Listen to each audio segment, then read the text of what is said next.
January 1996. Mr. Vice Chairman, Sir, I rise to support the budget proposals.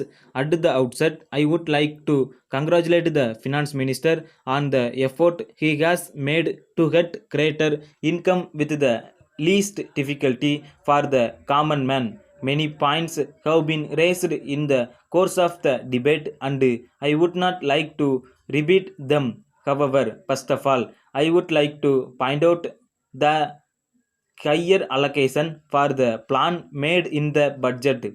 In spite of the scarcity of resources, I am very happy that the finance minister has raised the allocation to some extent. We are aware that the reduction of unemployment, the removal of poverty, etc., will depend on how well we are implementing our plans. It is clear that so far he have not had any signs of reduction in unemployment. However, but for our plans, we would not have made great progress.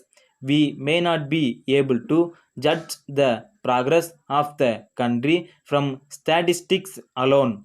Visits to various centers in different parts of the country and a closer look at the people will alone be able to make us understand the progress made. Now we have been talking of inflation, but we must know that this inflation has also brought money to people who never had the money to spend. This does not mean that inflation is a blessing.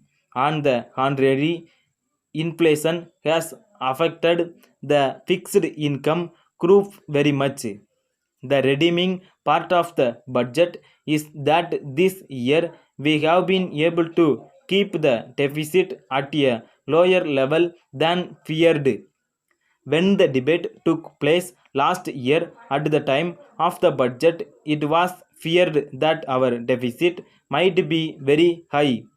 The income has increased, and in spite of this, there has been a deficit. But it is our good fortune that the impact of deficit on the price level this year has been much less than last year. This is as a result of better agricultural production and its effect on the prices. However, as the finance minister has pointed out, there is the danger of further increase in the deficit this year for the reason that we have still to take into account the money due to the employees of the state as a result of rise in the cost of living. As far as the proposals of the finance minister are concerned, they have a minimum impact, and that is a good sign. As far as possible, he has not levied any duties which will increase the prices in general. Now, as far as textile duty is concerned, I have no grudge that he has taxed the finer varieties of cloth, but at the same time, I would like to draw his kind attention to the fact that the smuggling that takes place is in this particular category. Then, as far as income from abroad by loans and other means is concerned, I request the Honorable Minister to take note of the Indians living abroad. There are a large number of Indians living abroad who would like to invest in India. At present, we invite loans from all sorts of people and from all sorts of countries.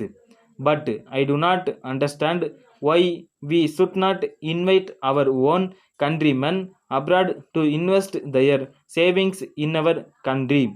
Many of them are interested in the welfare of our country.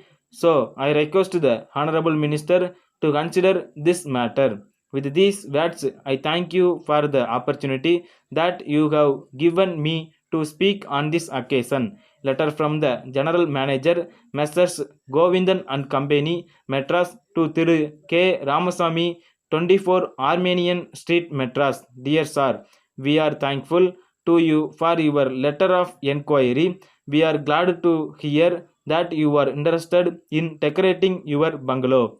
We think that we shall be able to meet your requirements satisfactorily. We enclose a list of the articles that we can supply you and their price.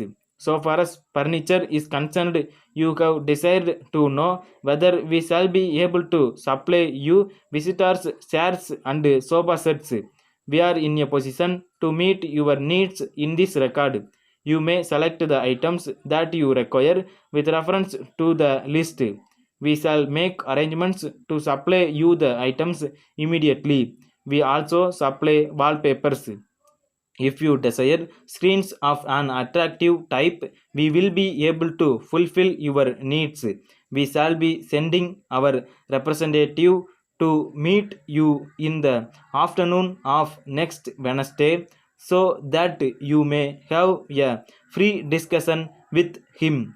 He will inspect your bungalow and then he will be in a position to suggest the best way in which you can make use of the articles available with us. You are always welcome to our showroom. It will give you an idea of how you can decorate your bungalow and we will be able to help you in the matter. Yours faithfully.